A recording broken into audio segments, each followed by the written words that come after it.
Olá, pessoal. Retornamos ao nosso último painel da primeira edição do IA Fórum, Fórum de Inteligência Artificial. O próximo tema vai ser um tema também bastante relevante, que é o uso da inteligência artificial na questão da segurança cibernética, né? Nós vamos falar sobre os ataques cibernéticos, fraudes, violação de dados, enfim, um tema onde cada vez mais a inteligência artificial está fazendo parte. Quero lembrá-los que também, no final de hoje, nós vamos fazer o sorteio de 5 copos oferecidos pela Podcafé com TI e um kit oferecido pela Manage Engine. Bom, para falar sobre esse tema, nós estamos aqui com o Tonimar Daualba, que é técnico manager da Manage Engine, com o José Pella Neto, que é líder de soluções de Cyber Transformation na Deloitte Brasil, e com o Antônio Gesteira, que é Senior Managing Director da FTI Consulting. Para começar o nosso painel, eu gostaria de convidar aqui o Tonimar, eu não estou vendo ele entrar aqui, acho que está entrando.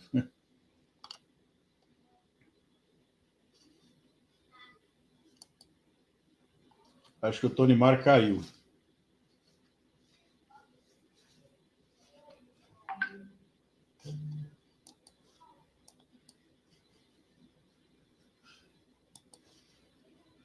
Bom, Neto, acho que o Tonimar teve algum problema de conexão. Você poderia começar, aí a gente inverte, a gente deixa ele por último aqui no nosso painel.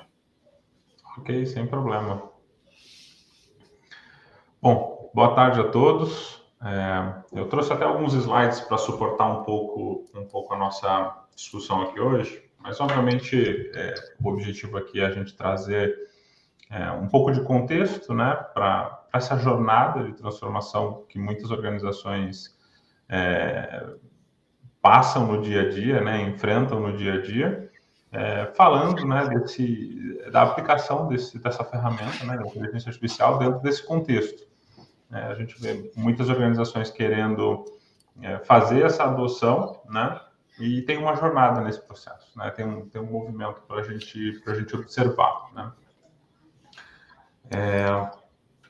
Então, fazer primeiro uma contextualização, né? Quais são aqueles principais vetores de aplicação da inteligência artificial em segurança, né? Obviamente que o primeiro grande fator de benefício, né, ou vetor de benefício é a detecção acelerada, né? Há muito tempo já a segurança não se faz sem adoção de tecnologia, né? Pelo menos a parte principal de detecção de determinados eventos, né? Então, obviamente que a gente está falando de uma quantidade muito grande, né, de dados e de um perímetro que está em constante expansão, né? Então, a gente consegue ver que o perímetro das organizações cada vez mais é maior. O nosso próprio perímetro pessoal, ele cada vez é maior. Cada vez a gente tem mais dispositivos no nosso dia a dia, né? Antes era só computador, depois computador com celular, depois computador com celular, com tablet, com smartwatch, com determinados outros componentes que a gente carrega no nosso dia. E monitorar tudo isso, né, traz, obviamente, um desafio importante, né? Ser um multiplicador, né, de força em momentos de contenção e resposta, né? Ou seja, se eu tivesse sido atacado por diversos vetores, né, ou diversos fatores sendo considerados num ataque, dificilmente eu vou ter atenção e capacidade individual, como profissional de segurança, de olhar para todos esses elementos, né? Então, a inteligência artificial vem para ser um fator multiplicador de força, né, em momentos de contenção e de resposta a eventos, né? A inteligência artificial também tem uma capacidade muito interessante de colocar a segurança principalmente a parte de gestão de postura, né, num modo proativo, né? Então, imagina que a gente, vou fazer revisão da segurança de determinados servidores, né? Eu vou lá, entro, analiso determinados requisitos, e se eu for fazer isso individualmente, obviamente eu vou levar um tempo muito grande, né? E obviamente com determinadas tecnologias, né, tanto de automação quanto de inteligência artificial propriamente dita, a gente vê a facilidade de fazer isso em grande escala e a alternativa de aprender, né? Ou seja, retroalimentar esses fluxos de postura com o que eu vou aprendendo em outras camadas de segurança. Então, eventualmente, um problema que aconteça numa parte em alguns elementos da empresa, eu posso, por meio da inteligência artificial, entender que isso é um novo requisito de proteção e espalhar isso para toda a organização, né? Então, eu estou tornando a segurança proativa. Eu não estou esperando aquele fluxo, né, de melhoria contínua acontecer mais lentamente para eu entender que tem um potencial aprimoramento, né, de configuração de segurança, né? E o quarto, que eu vou até me aprofundar um pouquinho no próximo slide, né, em evoluir o papel do analista de segurança, né? Então, dá poder para o analista de segurança executar muito mais, entregar muito mais valor, né? Como toda atividade, né? Uma atividade que entrega pouco valor ou que não evolui na entrega de valor ao longo do tempo tende a morrer, né?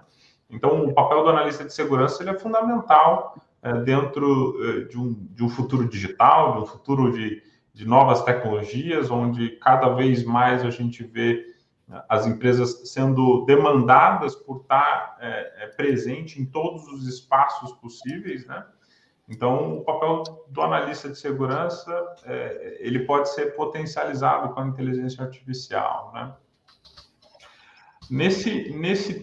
Nessa jornada, né, eu acho que faz sentido a gente levantar alguns pontos de atenção, né? Porque dentro da Deloitte eu trabalho muito com jornada de transformação, né? Seja digital, seja, né, transformação dos aspectos de cibersegurança dentro das organizações, né?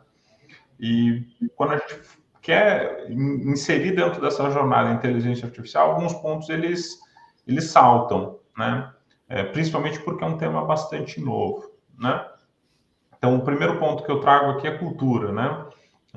De fato, quando a gente falar de cultura, a gente está falando de um espectro muito grande de mudanças, da alta administração até o analista mais júnior envolvido dentro dessa organização, porque tem comportamentos e preocupações novas vindo com a inteligência artificial, né?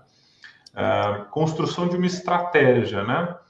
Seja para dados, seja para automação, seja para inteligência artificial, todos esses componentes vão demandar de uma estratégia específica, porque a gente vai ver um pouco mais para frente que sem os dados a gente fica um pouco limitado no que a gente pode entregar com a inteligência artificial. Construção de casos de uso e testes, e muitos testes, tá? Então, toda nova tecnologia vai demandar muitas validações e testes para garantir que ela está se comportando como adequado e entregando aquilo que se espera de fato, né? O quarto, que talvez seja um pouquinho diferente, é o estabelecimento, né, da governança de inteligência artificial. A gente vai ver que a inteligência artificial tem alguns requisitos dentro desse processo, tá? A gente vai precisar falar de atualização tecnológica e, eventualmente, até de padronização tecnológica, né? A gente vê o mercado de tecnologias de segurança se reinventando a cada onda, a cada desafio novo, né? E aqui também não vai ser muito diferente. A gente vai ter essa necessidade de discutir o elemento de atualização tecnológica.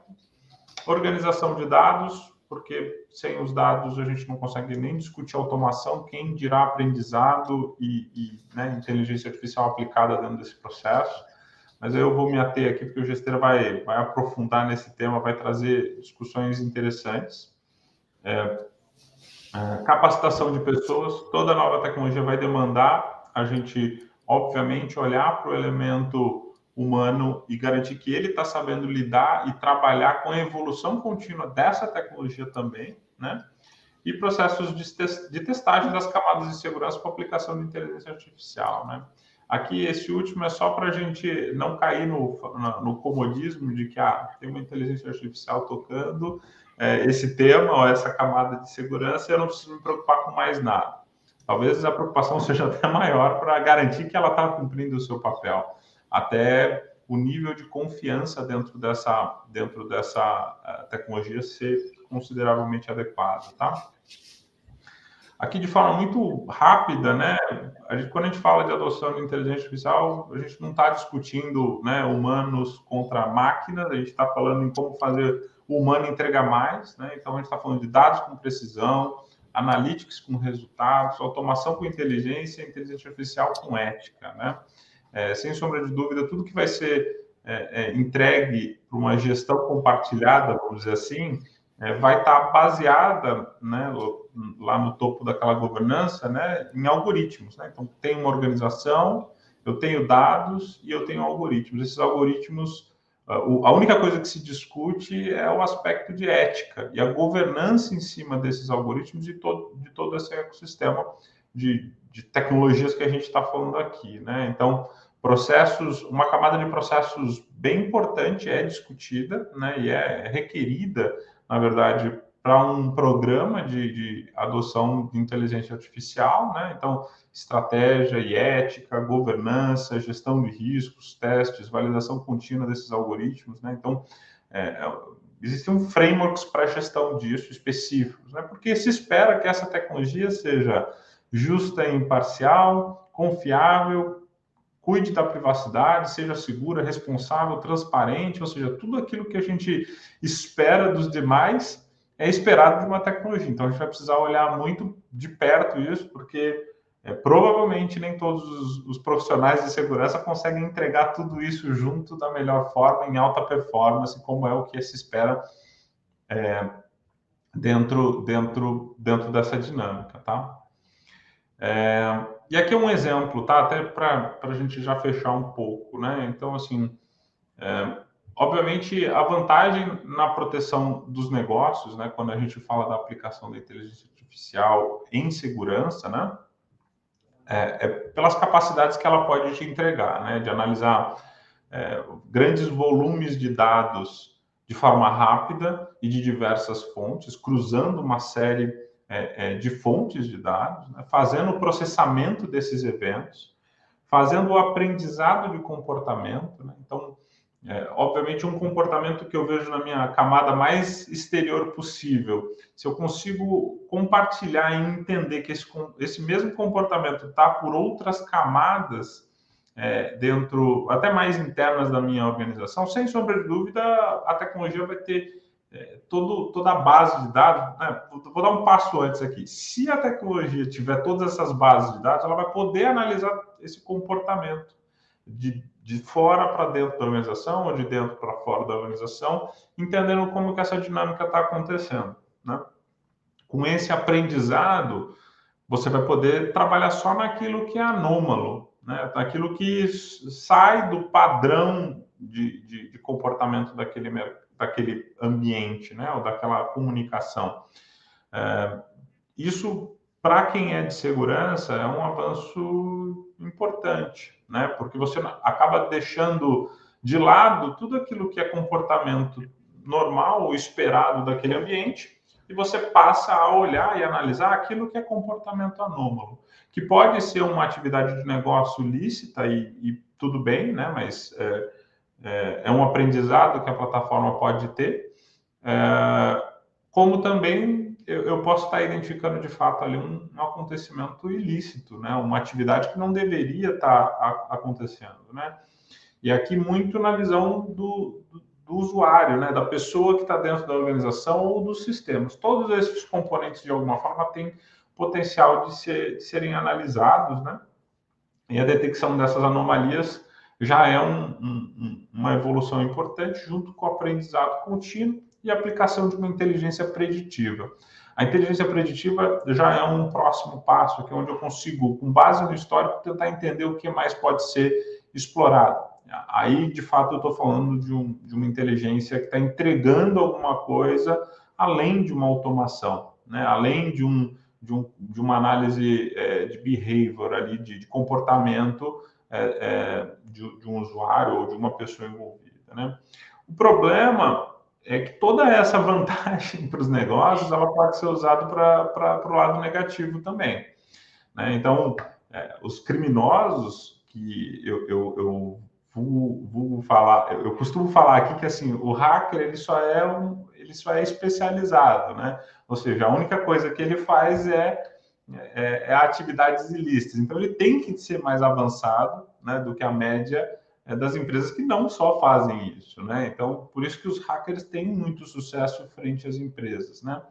Só que os hackers, por serem especializados e o ramo de negócio deles ser as atividades ilícitas, eles se especializam também, né? Então, toda essa vantagem na proteção do negócio pode ser utilizado pelo atacante também, né?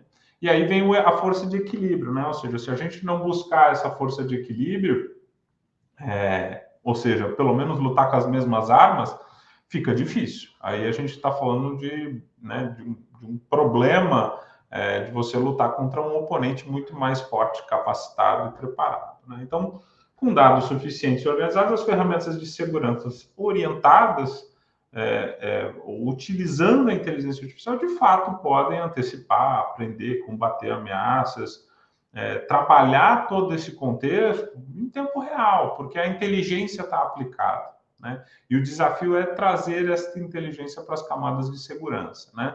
Os principais obstáculos, no meu entendimento, é falta de dados, né, que a gente já falou muito aqui, integração dessas camadas de segurança e construção de casos de uso que, de fato, consigam entender, né, estes dados todos e aplicar aprendizado para que esse aprendizado não parta só do humano, né? Que a máquina, o sistema consiga dar essa volta no processo e entregar algum componente de benefício para as organizações, tá? Mas assim, eu queria fazer só essa provocaçãozinha aqui. Vou passar para o Gesteira aqui já numa mensagem e quando acontece este evento, né? Quando a gente tem um evento sendo materializado, onde a gente tem um problema sendo materializado, né? Como é que fica a nossa vida hoje, Gesteira? Obrigado, Neto. Bom, prazer estar falando com vocês aí. Obrigado, Claudinei, um amigo de longa data, né? E é muito bom saber que o Claudinei está sempre se renovando, né? Sempre trazendo temas novos e muito legal. Neto, acho que você tocou nos pontos muito importantes. Eu acho que você trouxe como você falou, né? Você trouxe uma visão que é uma visão mais moderna, né? E de verdade precisa, né? O que a gente vem observando quando a gente está falando de cibersegurança ou processos investigativos de uma forma geral, é uma mudança de verdade de mindset, né? De mentalidade dos gestores de uma forma geral, né? Inclusive segurança, que é sair de uma visão de produto, né? A gente sempre foi orientado muito a produto de segurança, comprar antivírus, comprar firewall, né? IDS, IPS, e a indústria, de uma forma geral, nos ajuda, né? Nos lembra sempre disso, né? Atualize seu operacional, atualize seu antivírus, né? E a gente, muitas vezes, a gente esquece que a gente precisa voltar para o cliente, né? Então, essa transformação de produto para cliente, visão cliente, e aí comunica com o que você comentou, né? Qual que é o meu processo de negócio? O que eu preciso de verdade proteger, né? Será que esse produto ele me atende, né? Ele atende todas as camadas que eu preciso do negócio? Então, falar da aplicação, né? De novas abordagens, incluindo a inteligência artificial, passa por essa visão, essa mudança de mindset, essa mudança de visão. Como que a gente faz isso, né? E quais são os elementos que podem nos ajudar a fazer essa mudança, né? Primeiro, assim, eu preciso repensar a forma com que eu conecto, eu recebo esses dados, ou eu armazeno, ou eu monto a minha plataforma, minha arquitetura voltada para cobrir a miríade de fontes de dados, né? Então, a gente tem observado que aí a gente pode usar exemplos mais reais, né? Exemplos de pandemia, né? Onde os vetores de ataque, eles passam também por fontes de dados emergentes. Então, se a gente estava muito acostumado, né, em blindar, por exemplo, nossa camada de internet, né, numa perspectiva mais de um atacante externo, a gente às vezes se esquece que a gente tem insider threat, né, ou seja, ameaças internas. Então, todas as pesquisas, né, aí, há mais de 20 anos, sempre trazem essa visão. Olha, olhe também para as suas ameaças internas. O ponto é que, como que você consegue combinar, né, estratégias de proteção, né, de ataques externos e ataques internos, considerando que você tem novas fontes de dados, né, você tem dados emergentes. E aí a gente observa que 35% aproximadamente das fontes de dados que a gente utiliza para fazer uma investigação, ou seja, apenas 35%, elas vêm de fontes, vamos dizer assim, atualmente mais tradicionais, né?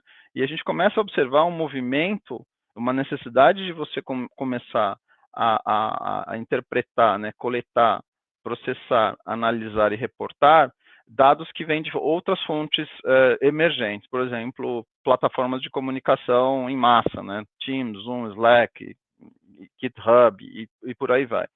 E a gente, em tese, a gente não tinha essa preocupação, né? A gente estava sempre olhando segurança numa perspectiva de, olha, né, olhando camadas de autenticação, camadas de aplicação, camadas de banco de dados, a gente olha sistema, né? Sempre a plataforma. A gente esquece que o que a gente tem que proteger é o dado, né? E não necessariamente o sistema. E aí a gente começa a entrar num pouco numa necessidade, eu diria, uma necessidade urgente, né, de como é que eu desenvolvo, como é que eu desenvolvo plataformas, eu estabeleço plataformas onde eu consigo cobrir esses novos desafios, que é ter, ao mesmo tempo, transparência e flexibilidade.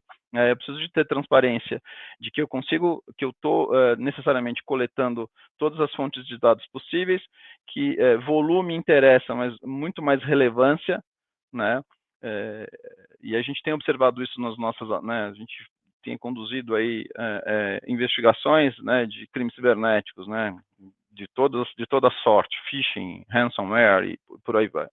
E a primeira coisa que a gente nota é uma dificuldade, eu diria, né, das organizações em te entregar o mínimo necessário para que você consiga conduzir uma investigação, vamos dizer assim, mais robusta, né? O mínimo seria, bom, me apresenta seus logs, me traga, né,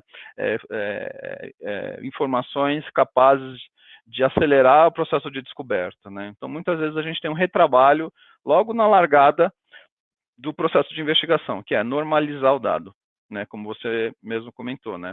Tem o dado existe, mas muitas vezes ele está num estado tão bruto que ele, para você conseguir chegar, né, em uma análise, você precisa quase que reprocessar e interpretar aquilo, pode levar não dias, mas semanas, né? Coisas que a gente poderia, no nosso entendimento, né, no meu entendimento, a gente ter isso um pouquinho mais normalizado, esse cenário de ameaças, né, e de eventos mais devidamente qualificado, e aí como você comentou que eu gostei bastante, né, tratar a exceção, né, não a regra, né, tudo que é anômalo, aquilo que foge da regra de negócio, eu vou analisar, né. Enfim, então acho que acho que é a primeira mensagem que eu gostaria de passar. Qual o framework, mas gestora, como é que eu consigo implementar isso? Como é que eu deveria repensar uma abordagem de produto para uma abordagem de cliente? Né? A gente pode trabalhar aqui com algumas questões. Primeiro é ter um framework, né? Qual o framework que a organização utiliza para poder conectar? Né? São 4 elementos que eu acho que minimamente esse framework poderia ter. Primeiro, como é que eu me conecto ao dado? Que tipo de, como que meus dados são organizados para poder me conectar a ele quando eu precisar, né? Acho que é o primeiro ponto. E aí, considerando a explosão, né, o crescimento exponencial de dados emergentes, como a gente comentou, né? Como é que eu exploro esse dado? Então aí a gente começa a usar conceitos de AI, né, para explorar o dado. Então eu consigo usar, por exemplo, ferramentas aí de, por exemplo, audio transcription, né? Eu consigo usar algumas ferramentas de predictive coding. Então acho que o ponto que é super importante também ter como que eu exploro, não é só ter o dado. O terceiro pilar é a revisão. Como eu vou revisar esse dado? Né? E aí, usando, obviamente, a gente vê muito também investigações mais lineares, né? Que são aquelas, eu tenho que analisar milhões de registros. Será que eu não consigo usar aí as ferramentas de AI, né, já disponíveis, então, machine learning, né, continuous active learning, early case assessments, algumas abordagens onde eu consiga fazer com que acelere o processo de descoberta. Então, aí o uso de AI tem se mostrado e-mail threading, então se mostra muito eficiente. E aí o quarto pilar de framework é a tática, né? Que tática eu vou utilizar para poder reportar? Para quem eu vou reportar? Né? E acho que esse é um ponto também que a gente começa a observar uma necessidade também de melhorar as abordagens, né, utilizando, por exemplo, fontes externas. Então, a gente, muitas vezes, invariavelmente, a gente observa que talvez erros de configuração ou um preconceito em relação a uma tecnologia, dizendo, não, ela por si só vai resolver o meu problema, né? Ela vai barrar um ataque, mas não é bem assim, né? Aí você começa a trabalhar com o conceito de qual comportamento, qual deveria ser o comportamento baseado em regras de negócio, que caso por exemplo, né, um exemplo simples, né, será que a minha tecnologia, a estrutura de proteção, né, de segurança, ela evita, por exemplo, ataques por geolocalização, né? Se for um IP da Ásia, por exemplo, automaticamente poderia barrar. Não, mas eu não me relaciono com a Ásia, eu não me relaciono com determinados países. Isso é uma regra básica, né, que poderia ser implementado, né? Um outro fator importante é a escala, né? Hoje a gente está falando de uma escala global, então os modelos de operação são globais. Então, uma empresa que opera no Brasil, ela não opera muitas vezes só no Brasil, né? Ela opera em toda a América Latina. Então, que esse modelo, essa capacidade de entender modelos mais globalizados, né, e não só em tese olhar para o próprio umbigo, ele em cibersegurança, falando de AI, falando de tendências, ele é extremamente importante, né? Hoje as plataformas elas tendem a ser globais, então é importante a gente começar a pensar que né, a gente tem observado muito as fintechs, né, os startups, então a gente começa a perceber que é um modelo de crescimento extremamente agressivo, né, de aquisição, de M&A e tal, que muitas vezes esse framework ele é deixado para depois, né? Então vamos comprar a empresa primeiro, depois eu penso de como implementar. Então isso é uma ameaça. Isso pode se tornar uma vulnerabilidade no futuro. Então, a gente tem que pensar sempre que hoje o nosso local de trabalho, né, ele não é mais, entre aspas, físico, né? E a segurança ela precisa acompanhar a abordagem de cibersegurança baseado em comportamento, análise de comportamento, ela precisa seguir isso. Depois a gente aí sim eu penso na minha tecnologia, o que eu vou adotar como AI, né, como ferramentas de AI, e exatamente o que o Neto comentou, não vou pensar primeiro na tecnologia e depois eu penso no meu framework, na minha escala, na minha regra de negócio. Eu acho que a tecnologia, ela deveria ser analisada, né, deveria ser incorporada depois que eu fizer essa análise de que frame eu quero usar, em quais países eu opero, que modelo operacional eu vou implementar, quais são as minhas plataformas, quais ofertas, né, que as ofertas, a gente está falando de oferta de dados, né, o que eu preciso entregar e, em tese, o que eu preciso proteger, aí sim eu penso em habilitar mecanismos, ferramentas de AI, né, e isso a gente observa muito, a gente tem observado muito em investigações onde mesmo a empresa tendo um SOC, né, tendo, por exemplo, um monitoramento externo, um Security Operations Center, né, não significa que a abordagem do SOC comunica com a estratégia de negócio, né? Então, às vezes, o SOC está capturando um determinado dado, ou um determinado registro de transação, e a ameaça ela é outra, né? A empresa já implementou outros processos, ela já desenvolveu outras habilidades e isso não foi muitas vezes incorporado, né? Ou seja, pode ser uma falha. E falando de transparência, a gente está falando de suporte, né? Transparência também no conceito de suporte. De quem é essa responsabilidade, né? Quando a gente fala de transparência na entrega de uma solução envolvendo AI, e aí acho que um ponto que eu queria provocar mesmo, né, não é do vendor, né, não é de quem entrega o produto, né, é nós que somos gestores de negócio. Então, acho que essa necessidade de você conseguir transferir a responsabilidade, né, ou não necessariamente, vou usar uma expressão, né, do dia a dia, passar a batata quente para o lado de lá, né, não, mas a ferramenta disse que me entregaria tudo isso, né, não, acho que a gente tem que, primeiro, pensar no modelo de suporte, como na sua arquitetura de segurança e como você reporta isso, né. A gente usa muito como referência de abordagem, né, o EDRM, né, que é um modelo de referência de discovery, né, que serve para várias coisas, né, um modelo de referência para você trabalhar o ciclo completo de uma investigação, né, que envolve cyber também, né. E aí eu acho que essa transformação ela passa pelo modelo de governança, né, que tipo de modelo de governança de segurança eu vou aplicar, né, que habilita facilmente ou de uma forma não tão traumática como a gente vem vivenciando nas nossas investigações, né. Eu preciso ter a capacidade de identificar o alvo, eu preciso ter a capacidade de coletar e preservar muito rapidamente, né. E aqui a gente começa a observar que muito embora, né, a tecnologia ajude muito, e aí a provocação tem que haver um ser humano para poder garantir que essa tecnologia seja implementada de forma correta, né? E aí a gente pode evoluir para outros passos dentro do ciclo do EDRM, né? Como é que eu vou processar, como é que eu vou revisar e como é que eu vou reportar, produzir e apresentar essas evidências. Então, acho que a pergunta aqui é que lado que eu estou, né? Eu estou ainda no modelo mais de governança, ainda implementando os meus processos, né, que consideram, que avaliam a possibilidade de utilização do poder do AI, né, do inteligência artificial, do AI, né, ou eu ainda estou pendendo mais para a direita, que seria assim, não, eu ainda estou meio que apagando incêndio, né, eu estou mais tratando os incidentes e menos pensar em modelos de governança e modelos de uma arquitetura mais robusta, né, de descoberta de dados, né? Acho que esse é o grande desafio. E aí, para encerrar a minha fala,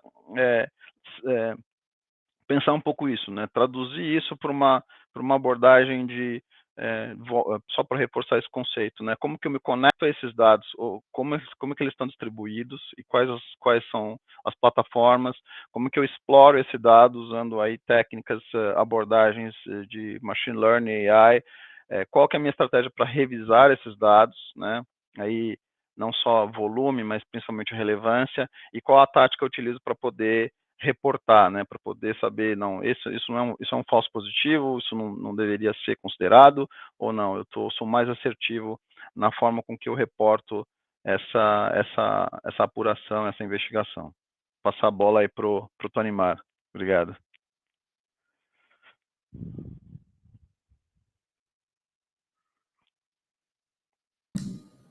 Opa, vou participar com vocês novamente, desbloqueei o áudio aqui, todo mundo me ouvindo bem aí, certinho. Bom, é bacana esse papo que a gente está tendo aí. Primeiramente, agradecer ao Claudinei novamente pelo convite de estar aqui presente, o José e o Gesteira aí pela participação em conjunto nesse bate-papo. Deixa eu compartilhar minha tela aqui, que eu separei algumas coisinhas para a gente discutir. Primeiro, agradecer aí a todos, né, nossos clientes, parceiros, pela longa caminhada da empresa aí nesses 20 anos. E aí, participando aqui do nosso fórum. E aí que eu deixo uma pequena reflexão já para a gente começar, né? De tudo que a gente vem falando aí de inteligência artificial e tudo mais. Muita gente, quando fala em inteligência artificial, o que remete à cabeça é essa figura aí, né, do Terminator vindo, a Skynet, que vai destruir, né, o nosso mundo e, enfim, tudo mais. Então, o pessoal tem muito mais esse lado da ficção aí, acaba entrando em jogo nessa discussão do que a gente tem.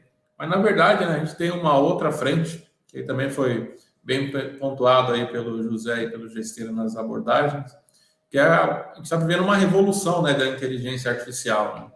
Que ela passa desde a questão de habilitar a automação, de processos, né? E aí já com aquela abordagem de eliminar tarefas que eram manuais. Então, para que desprender tempo ali, né, em atividades que a gente pode automatizar, então a gente consegue colocar a nossa inteligência ali a favor e complementar com a inteligência artificial para facilitar esse processo.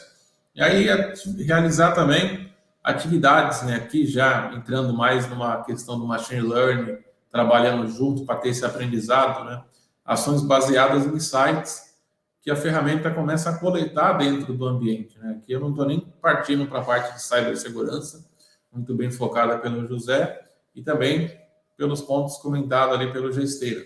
Então, aqui a gente está falando só sobre a forma da IA trabalhar, né?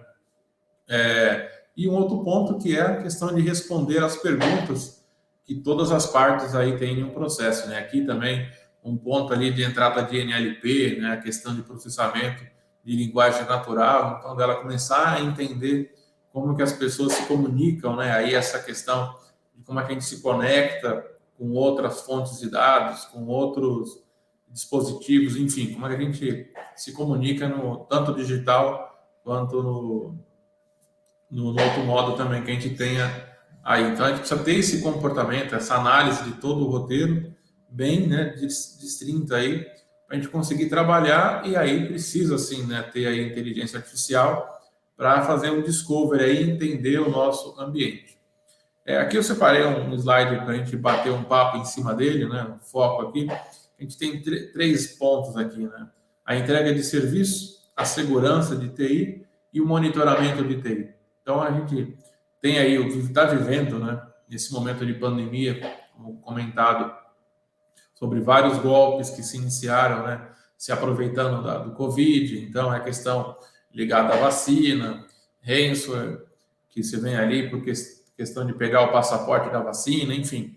Vários golpes surgiram, vários malwares aí se aproveitando de vulnerabilidades que se iniciaram nesse movimento da pandemia, né? Então, a gente teve um boom aí. Aí também conta com outros serviços, né, como o Ransomware as a Service. Então, enfim, a gente tem aí as ameaças internas e externas, né? Já tem vários ransomwares aliciando funcionários descontentes para fazer a aplicação de golpes de ransomware internamente. Então, a vulnerabilidade está ali e você pode ser atacado internamente ou externamente. O que a gente precisa ter, né, para checar ali até reduzir o risco, né, de um ataque? Porque ataque a gente sempre vai sofrer, né? Então, é como a gente toma a ação, né? Então, aquele ponto principal, né? De quanto mais rápido eu tomar uma ação, né? Fazer a remediação, menor vai ser o risco de eu ter uma sequela no meu ambiente ou sofrer um vazamento de dados. Então, a gente tem aí, partindo pela entrega de serviço, né, uma base de conhecimento, onde os usuários podem buscar e ela ser alimentada automaticamente com base nesse aprendizado, nas buscas e tudo mais. A parte de orquestração das funções de TI, o ciclo de vida de ativos, né? Saber se um determinado ativo, o Gesteira comentou aí sobre vendors, então saber se determinado vendor tem uma vulnerabilidade no dispositivo que ele está concedendo para a gente. Então, o meu roteador está com o ciclo de vida dele no fim, ou tem uma vulnerabilidade, eu preciso fazer um update no framework. Então, são atividades que a gente pode falar, mas isso aí eu consigo checar através de linha de comando. Mas se a gente já recebe uma lista, né, do nosso robozinho ali que nos ajuda nesse passo, eu já consigo eliminar essa atividade manual e ter uma inteligência, né? De repente, uma automação, que se eu tiver dispositivos com determinadas vulnerabilidades, já fazer uma aplicação automática. Então, a gente precisa trabalhar, né? O José comentou sobre essa questão de não é a disputa, né, em si, a integração do automatizado, né, do IA com o ser humano. Então, é trabalhar junto, é contar como um recurso a mais que a gente tem aí no nosso ambiente. É a questão de análise, né, em relatórios nem se fala, né? A gente consegue automatizar e gerar uma série de insights para a nossa, né, inteligência humana ajudar aí a complementar o que a inteligência artificial fornece para a gente. A questão de chatbots, né, como já falei aí com o NLP, então já fazer esse trabalho já de intermédio através do que as pessoas se expressam, como se expressam, fazer ali análise e já propor soluções. O monitoramento de TI, né, então saber desde um simples servidor está com espaço em disco, ou se de repente um servidor começou a carregar um processo que não era comum, então aí já entrar uma análise de comportamento alinhada a esse monitoramento, né? Então já apresentar uma tendência de falar, olha, nos últimos 7 dias o comportamento desse servidor foi, e aí listar quais os pontos que mudaram, então o que era um comportamento padrão e o que passou a ser, ou de repente um usuário que acessa aí já partindo para uma área mais de segurança, né? Determinada quantidade de arquivos por semana, e na última semana ele começou a abrir mais de 500 arquivos, sendo que o padrão dele era de 10, 15 arquivos por semana, determinados tipos de arquivo. Então, assim, a gente tem o uso da inteligência artificial muito complementar para essas ações a gente reduzir, né? A gente falou em framework, uma parte de inteligência artificial, a gente precisa ter essa análise de comportamento tanto para os usuários, porque não é um antivírus ou um firewall de borda que a gente tem que vai resolver ali, mas o que está trafegando, né? O Gessera comentou muito bem aí sobre a parte dos dados, o que está trafegando ali de informação ali dentro? Como é que eu monitoro isso? Imagina fazer isso manualmente, acho que não passa na cabeça de nenhum dos 4 que está aqui nesse painel participando, e o restante do pessoal que está acompanhando a gente vai falar que loucura seria, né, fazer isso de forma manual. Então, a gente precisa contar com uma plataforma realmente, né, inteligente, que faça essa análise de comportamento, tenha um aprendizado, né, através do machine learning, que eu acredito que é uma ponta aí muito importante para que isso seja feito, né, garantindo isso, e com isso já gerar para a gente essa base de dados, né? Eu costumo até brincar, não adianta ter os dados se eu não consigo transformar isso em informação, senão vira um bando de dados ali e acabou. Então, correlacionar eventos, seja de segurança ou de monitoramento, determinada performance de um servidor ou de um link de internet. Então, por que mudou no meu link de internet de uma semana para outra, ou de um dia para o outro, ou agora, enfim, o que mudou? Qual é essa mudança de comportamento que eu tive? Então, eu preciso ter essa análise bem estruturada, né? E apresentada aí uma parte importante de uma forma simples, né? Para que quando alguém tenha que tomar uma ação ou uma auditoria, já tenha as informações ali na ponta dos dedos, né? Clicando em um relatório, já traz as informações, por exemplo, do ISO 27001, por exemplo, ou outros compliance que a gente tem de mercado. Então, já ter isso pronto, né? Já responda com remediação, onde eu possa customizar, né, essa remediação.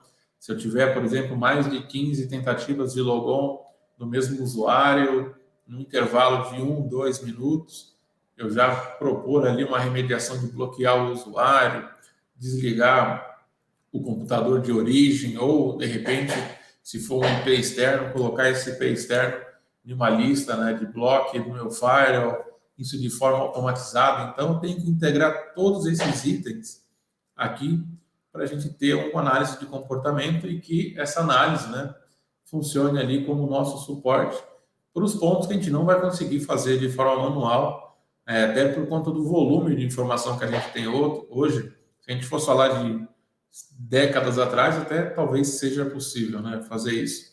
Mas, hoje em dia, o volume de informações é muito grande, a gente não tem esse tempo, né, e não tem como acompanhar isso, né? Se a gente falar de logs, por exemplo, logs de eventos, o que a gente tem aí em um único servidor, né? A quantidade de informações para analisar. Quando eu terminar de fazer a análise, já estou no 50º ataque já, sem saber o que fazer. Então, preciso otimizar esses pontos, né? É preciso ter essa questão. E aí, a gente partindo aqui para a parte de segurança, para a gente comentar um pouco, né? Uma questão de alertas, questão de vazamento de informações, que é algo que vem aí nesses últimos anos tomando proporções gigantescas, né? Eu acho que o foco aí dos atacantes está sendo em obter as informações. Então, mais uma vez aqui a palavra informação aparece, né? Então, eu preciso proteger os meus dados para evitar o mínimo de vazamento. Então, se é um usuário interno ou se é alguém de fora que conseguiu acessar, como eu mitigo isso para reduzir esse risco de meus dados, né, que é aquele bem mais valioso que tem na empresa, vai parar na mão de gente errada, né, como mencionado no início aí pelo José, sobre os hackers ali que aproveitam, né, não o hacker que trabalha para o bem, mas aquele que trabalha para o mal, coletar as informações para, a partir daí, ou pedir um resgate, fazer um sequestro, né? Ou utilizar esses dados em outros golpes, enfim. Então, a gente tem aí que proteger muito os nossos dados. E para isso, precisa de uma solução, né? De uma plataforma que tenha todos esses atributos e garanta, né? De uma forma eficaz todo esse planejamento. E um ponto importante é a análise de causa raiz, né?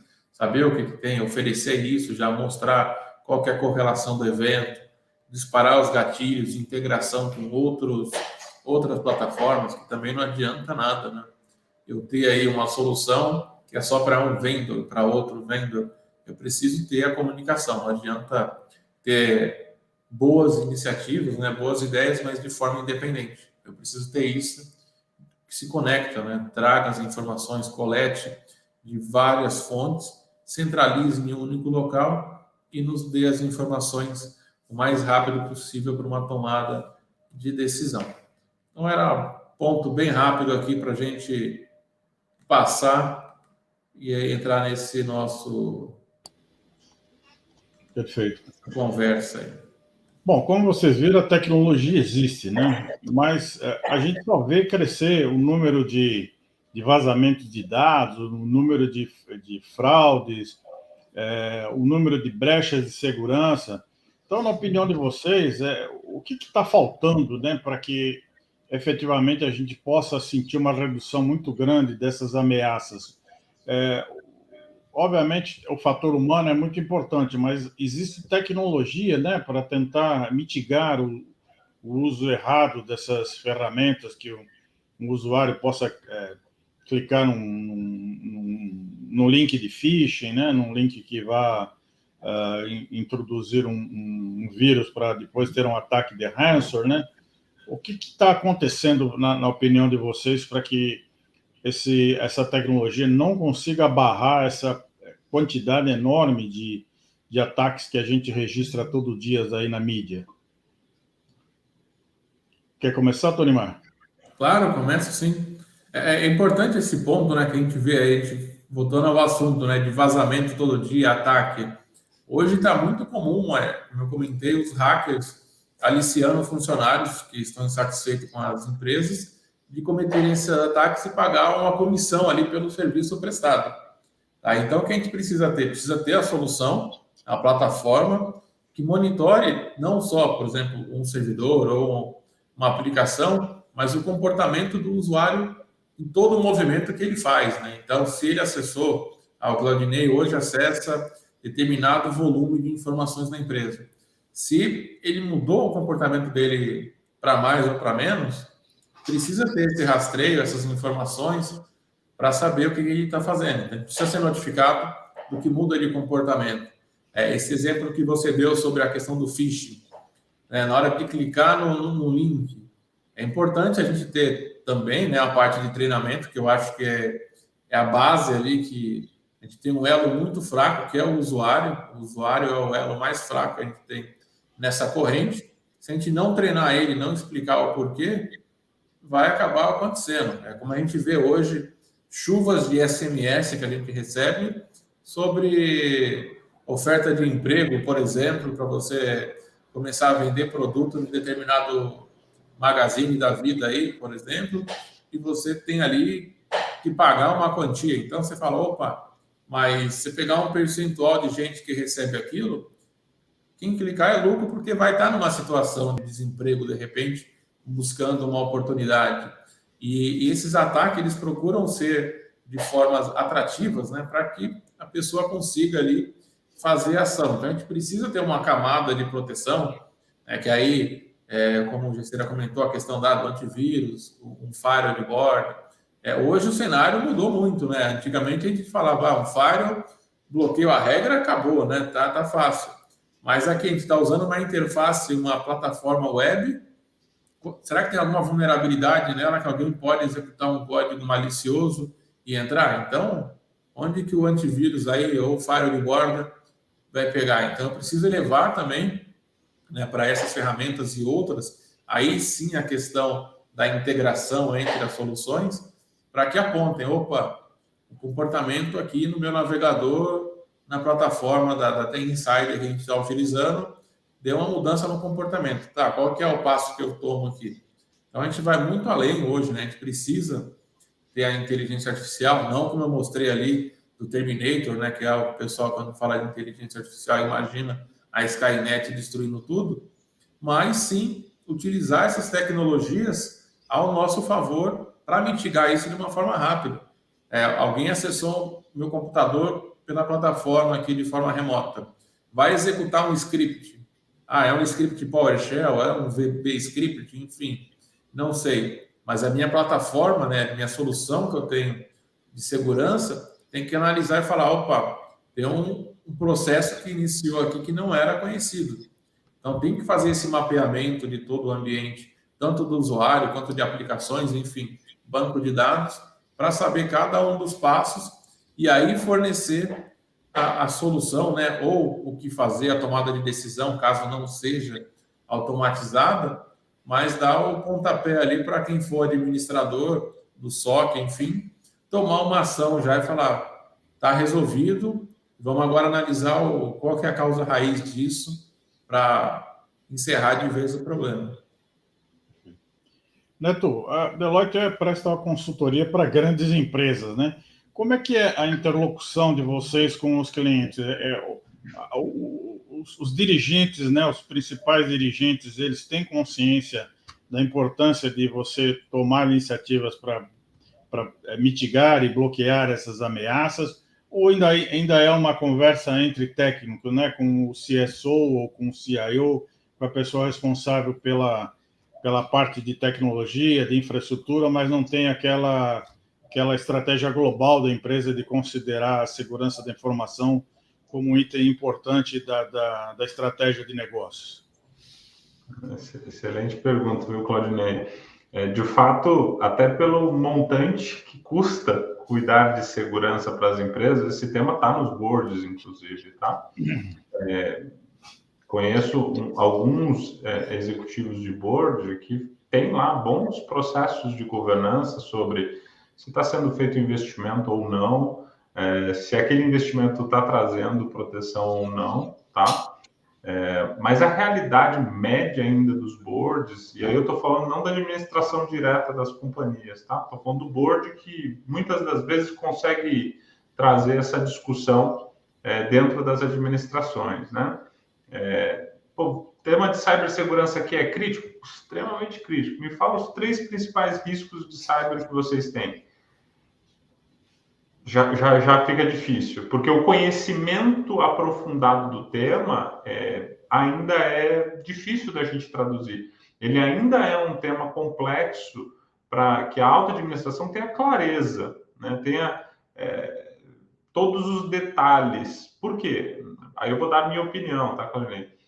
Segurança ainda é complicado, segurança ainda é um assunto muito técnico. As tecnologias ainda não evoluíram a um ponto onde a inteligência artificial pode ir lá e ela vai buscar o dado, a tecnologia ainda depende de um processo muito de customização, de refinamento, tá? Por mais que existam tecnologias excelentes, tá? Para trazer este nível de proteção e sem sombra de dúvida, com um programa complexo e caro, tá? Ainda é caro, segurança ainda é caro, é um processo que ainda não está disponível para todo mundo ser uma NASA da vida, uma NSA da vida. Por quê? Porque ele depende de muito investimento. Óbvio que quem vai gastar mais é quem tem mais a perder, né? Então esse equilíbrio ele se faz, né? Porém, os pequenos e médios têm que tomar algumas precauções para minimizar a sua exposição. Então, se a gente for falar de pequenas e médias empresas, obviamente você tem como implementar a segurança de forma embarcada, tá? Mas você vai perder aí algumas habilidades de ter isso tão fácil. Ou seja, o dinheiro simplifica. Quando não tem dinheiro, é uma segurança um pouco mais old school, que a gente fala, né? Ou seja, eu estou fazendo o básico, mas é old school, eu tenho dificuldade para gerir isso, tá? Mas dentro das organizações, sem sombra de dúvida, tá, Claudinei? Assim, tanto nos boards, esse é um tema que está sendo discutido, dentro das administrações é um tema que está sendo discutido, primeiro, porque a conta é muito cara, segundo, porque o risco é muito grande, tá? E terceiro, porque ninguém quer ter o seu nome na boca dos WhatsApp, dos grupos de Telegram, tudo espalhando, falando mal da sua empresa, né? E eu costumo né, trazer algum tipo de visão de gestão de crise, né? Infelizmente, a gente tem um momento onde a empresa vai enfrentar aquilo. Ela só não pode repetidamente enfrentar aquele mesmo cenário, senão a gente cria uma relação da marca com um atributo de um incidente que é uma fragilidade. Então, você traz direto para a tua marca o atributo da fragilidade. Então, 3 incidentes seguidos de segurança num banco. Poxa, você vai ficar com o pé atrás. Não tem campanha de marketing que vai fazer isso mudar, entendeu? E isso, infelizmente, é um movimento onde os boards tomam muita atenção, os CEOs, o C-level, né, fica preocupado, tá? E tanto do lado do negócio quanto do lado do TI, isso é para todo mundo uma preocupação única, tá? Gesteira, você que trabalha já há décadas, né, que a gente já se conhece, você já estava lá falando sobre segurança, como é que você vê essa questão, né? Eu vejo que ainda, até o Neto falou sobre plano de contingência, muitas empresas até hoje não têm plano de contingência, né? Como é que você já não está um pouco desanimado em termos de ver que as empresas passam o tempo e as empresas continuam fazendo o mesmo de sempre? Como você falou, né? Quando você começa a falar em décadas, é sinal dos tempos, né, Clarinei? Mas a gente não perde a esperança, né? Acho que esse é o ponto. E a gente está sempre se reinventando. Assim, minha percepção é que a gente vive ciclos, né? Então a gente lembra, né, no começo do ano 2000, né, na virada do milênio, a gente teve grandes investimentos, né? Porque se imaginava que tudo fosse parar, né? Então, aí a gente percebeu que, em tese, nada, né, pararia ou seria uma paralisação, uma ruptura parcial, né? E aí a gente começa a avançar, né? Segurança de infraestrutura, segurança de aplicação, segurança de banco de dados. Então, acho que tudo isso, né? A gente está falando de maturidade, né? Então, assim, acho que as empresas, elas precisam ter a consciência de que, assim, não existe segurança 100%, né? Já é a máxima, né, do mercado, né? Se você achar que você vai estar 100% seguro, não existe, né? Primeiro ponto. Segundo ponto, você precisa de parceiros, né? Você precisa construir alianças. E o que a gente tem defendido muito é, assim, muitas vezes a gente vê que profissionais de segurança, eles ficam meio isolados, né? Eles parecem um outro bicho, né? Parecem uma outra banana, né? Mas assim, na verdade, a gente está falando da mesma coisa, né? Está falando de gente. Então, segurança em pessoas, trazer o tema, né, para uma abordagem mais, a palavra talvez seja governança, mas não é só governança no sentido lato sensu, né, no street sensu. Então, como é que a companhia incorpora, né, elementos de segurança dentro do seu processo de negócio, né? E aí, falando um pouquinho aí também, né, de privacidade de dados, por exemplo, a gente observa esse grande movimento, né, de data privacy, LGPD, e agora, né, dados, anonimização, pseudo-anonimização. Então, a gente começa a observar que muitas vezes, né, os jargões, né, os termos técnicos, eles não chegam, né, eles não ecoam, né. Como que a gente tem observado, Claudinei, e eu tenho visto um movimento interessante no Brasil, né, principalmente, que são as simulações, né? A gente precisa, usando aí, parafraseando uma colega aqui da FTI, né, que lida com comunicação estratégica, ela fala que a gente precisa criar memória muscular, né? Muitas vezes você aprende criando memória muscular, vivendo um incidente, né? E aí acho que a gente então começa a observar um movimento das empresas brasileiras, né? E a gente tem feito muito isso, de fazer simulações. Então vamos aqui, vamos aprender com uma potencial situação real de uma crise, né? Olha, parou, sei lá, serviços de e-mail, né? Parou a VPN, enfim, quem vai tomar a decisão, né? Quem toma a decisão, quem vai decretar a crise, né? Aquela história, né? Sempre nos planos de disaster recovery, né? Quem vai decretar? É o presidente da empresa, é o CIO, é o legal, né? E a gente observa que esses movimentos de simulação, e aí já tem empresas mais maduras, né? Que obviamente atuam mais no mercado regulado, que já fazem isso e assim, né? Muitas vezes você já não sabe se está tendo uma crise ou não. Na verdade, é exatamente proposital. Não vamos avisar ninguém. Vamos, né? Vamos simular um incidente de segurança aqui e vamos ver a resposta, né? Eu acho que a gente talvez uma grande maioria das organizações brasileiras, né? Talvez na América do Sul, elas não estão 100% preparadas para uma situação real de crise, né? E aí, o que a gente vem observando é que fazer simulações, né?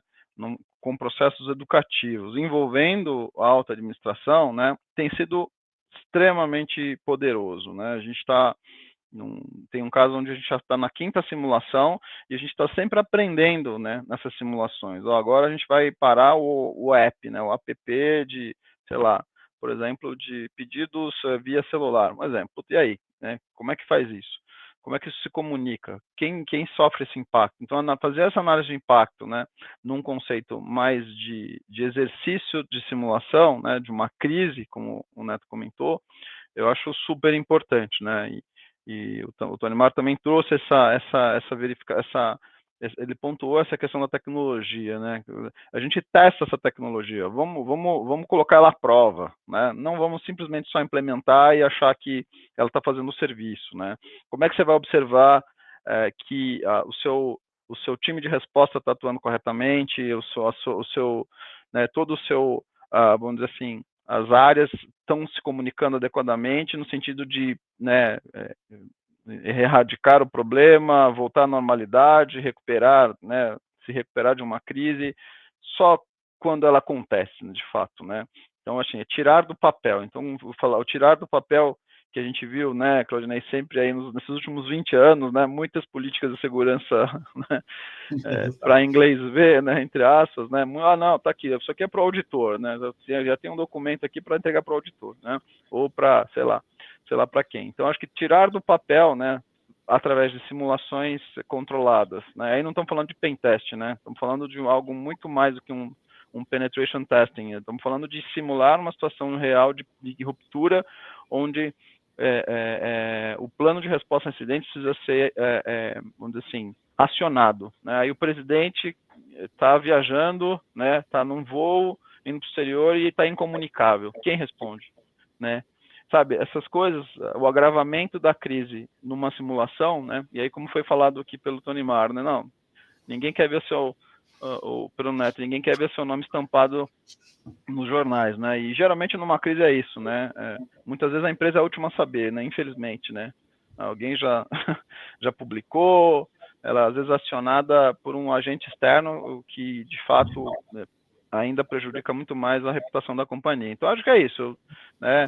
Eu acho que tenho visto esse movimento de simulações aumentando cada dia mais. Não é um serviço que de ciência de foguete, deveria ser um serviço relativamente um custo-benefício muito bom, né, pelo que a gente tem observado, e a resposta da administração é assim, caramba, eu não imaginei que eu fosse ter esse tipo de atitude, né, isso aí me ensinou muito, né, acho que esse talvez aí é uns pontos de reflexão. A prevenção ainda é o melhor remédio, né? Exatamente. Se eu pudesse Bom, pessoal, a gente está chegando ao fim aqui do nosso horário, já estamos bem em cima do horário. Bom, eu gostaria de agradecer a participação de vocês, do Tony Mar, do Neto, do Gesteira, mais uma vez, muito obrigado. Prazer em vê-los aos velhos e novos amigos. E eu gostaria de convidar o pessoal da organização para a gente fazer o sorteio aqui do final do dia. Muito obrigado, pessoal. Obrigado a vocês. Grande abraço. Tchau, tchau. Bom, nós temos agora o sorteio. Nós vamos fazer de 5 copos oferecidos pelo Pó de Café com TI.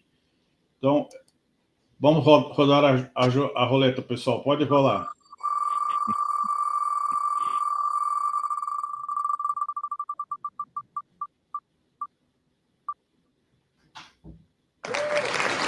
primeiro ganhador é o Davi Antônio da Silva Primo. Davi, nossa organização vai entrar em contato com você para a entrega do seu copo do pó de café com TI. Vamos ao segundo sorteio.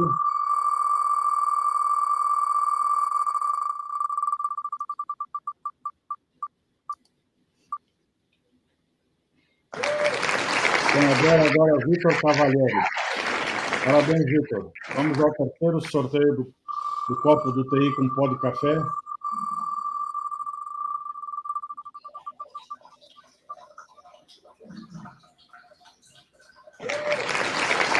Vivaldo José Beterdi. Parabéns, José. Vivaldo. Agora o quarto sorteado.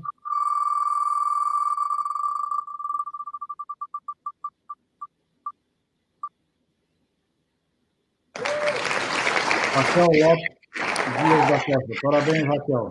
Agora o quinto sorteio do copo oferecido pelo Pó de Café com TI.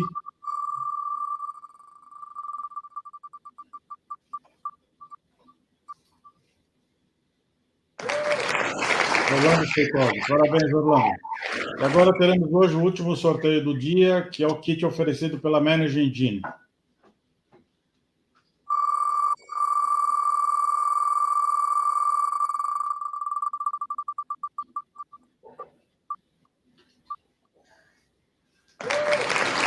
Júlia Magner 6 do 5. Parabéns, Júlia. Nossa organização vai entrar em contato com você.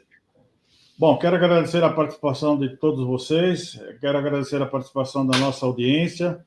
Amanhã voltamos aqui com o segundo dia da primeira edição do Fórum de Inteligência Artificial, o IA Fórum, e entre no stand dos nossos patrocinadores, que amanhã vai ter mais sorteio. Obrigado, pessoal. Obrigado. Tchau, tchau. Até a próxima.